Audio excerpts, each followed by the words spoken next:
Well, I guess we'll just start with the obvious. What's it like to be a Big Ten champion in only your second year with this program? It's got to be a thrill. Oh, absolutely. Words cannot describe the feeling it is to be a Big Ten champion. It's something you dream about as a kid, and I never thought it would actually happen, and it has a really nice ring to it. Right, exactly. Take me through that Sunday.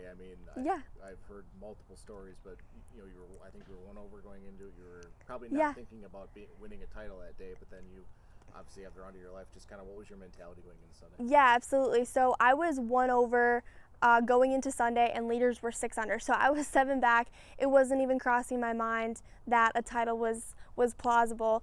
And kind of what was actually going through my mind is, so half of our team is graduating this year. So it was emotional time for kind of a lot of the seniors, and so I was trying to be there for them and really just savor the moments with them. So it was kind of a very bittersweet moment, but at the same time going into the round, I knew we had a job to finish, and I was just trying to, end the regular season strong and play a great round. And it definitely exceeded the expectations. When would you say you kind of had a sense that it was going to be a day that was different from, I know obviously you're consistent, you're a good player. Yeah. When would you say it was maybe a little different, like I could do something special? No, absolutely. The turning point in the round, or where it especially hit, where I was like, okay, this is going to be a really cool round, was hole 9. It's a dog leg left, and the green's kind of surrounded by water, and I had a shot in the rough from pretty far away, and I hit it to a foot. I was just trying not to go in the water, and it actually turned out way better than I had thought and I had planned. And I was like, okay, wow, this is gonna be a really cool day. And then I followed it up with birdies we started on the back 9, so then I followed it up with birdies on 1, 2, 3, so I ended up having 4 in a row, and then just continued them there. So that was definitely the turning point, or where I kind of thought it was going to be pretty cool. When did you have a sense that you might have a chance at being a champion? I don't know if they update you on scores throughout the day. I don't know if you know where you're at. Yeah. Did you have a sense that you might have a chance to do this? I knew heading into like 13, 14 that I was pretty close. At that point, I was about 6 under, 5 under, and so I was kind of like, okay, I know leaders have to be pretty close to me. And the camera crews came out once I made my last birdie. And I was like, okay, I know I have to be really close. I still didn't know until 18 when I asked my coach where I was at, and heading into I was right before I hit my shot into the green. I was like, hey, I just want to know, so I know how to aggressive I need to be here. And she's like, hey, you're tied for the lead, and that definitely made the next couple of shots more nerve-wracking, but super fun.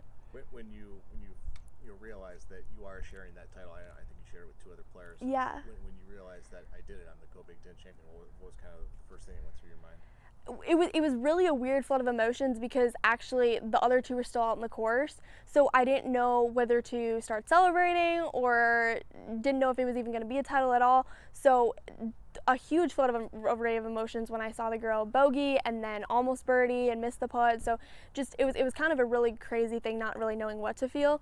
But when that last putt dropped and I officially knew, it was such a cool feeling. I had my family there, had the team there, and it couldn't be nothing better than celebrating with those people. I was going to say, take me through that moment when you know you've clinched it and you're probably going to a regional. What does that mean to you? What's that moment like? Yeah, so my dad was there, some family friends were there, our team, and obviously a lot of them, it's their last year, and so it was it was so beyond special to have them there. They're the most amazing, supportive teammates, and they were all fired up. My dad was fired up the whole day, and so we had the whole clubhouse cheering.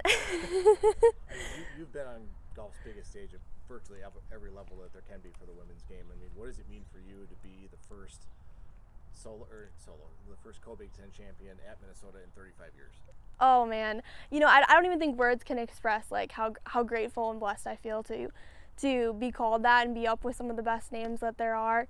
I think going into the season, it was nothing I had expected at all, and you really try to have a low level of expectations, just because you never know. That's how sports are. Some days you win, some days you lose, and so I really try to not have a level of expectation, but this exceeded far beyond any goals I had or anything like that. So the feeling is so special. How do you also try to mix that humility with confidence, because you've clearly got game? How do you try to mix those two? I think there's a clear difference between being confident and being full of yourself. There's definitely a huge difference there. You go out on the course and you can play know you can compete with the best out there, and I fully know that inside. But at the same time, you also know that golf can be pretty brutal, and I can go out there and shoot 80 just as well as I could shoot 65. And so golf's a humbling game, and I think it does that in and of itself. But you know, my faith keeps me very grounded, and my family does, and that's definitely what I credit that to. So I hear 64 is your second lowest score ever, and it's your highest score as a collegiate golfer. I mean, that's a score that I'll never touch. What does it take to have that kind of score? You know, you really just have to keep the momentum going on a day like that. There's just got to be a lot of birdies. You got to be really feeling it. So I feel like at any time, you know, I can turn around, you know, if I'm playing bad and get a couple string of birdies in a row. But around like that, you definitely have to just stay consistent. You have to be feeling it, making a lot of putts, and I was feeling it that day. Once I got on the course and started hitting my first couple holes, I'm like, okay, this could be a pretty cool day. Any sense? I mean, obviously you've been to regionals before. This is your second straight year, but I mean, there's always still going to be nervous when you hit that first shot. Of course. What is that going to be like when you head into Auburn to play in the regionals? I'm so excited. I have never been to Auburn before, so this is going to be a really fun experience. I have played in the South a good amount, so I'm really excited to see the course and have that experience with my coaches. You're always nervous heading into any tournament. I think that's the same for any competitor. That's just the competitor and fighter in me, but I'm just going to be excited and honored to be a part of it and enjoy the ride. What's it like to be able to share this program with your sister next year? Oh, that's going to be so fun. So Reese is a senior this year. She's joining in the fall, and her and I, we're best of friends. And so to be able to be on the same team again together, we were in high school and we will next year, it's going to be just memories that we'll have for a lifetime. You know, traveling together, being on the same team, all the team bonding stuff. I mean, it's something I can't wait for. I guess lastly, take me through what after regionals. Obviously you aspire to get to the main tournament too, but I don't know, what does your summer entail? I mean, obviously you're going to compete a fair amount, I would assume, maybe try to qualify for another U.S. Women's Open. Just what does your summer entail before you get back at it next year? Yeah, absolutely. So right after postseason, I have the U.S. Open qualifier. I'm traveling down to Illinois to do that with my uncle, and then I plan on trying to qualify for the U.S. Women's Am later in the summer as well.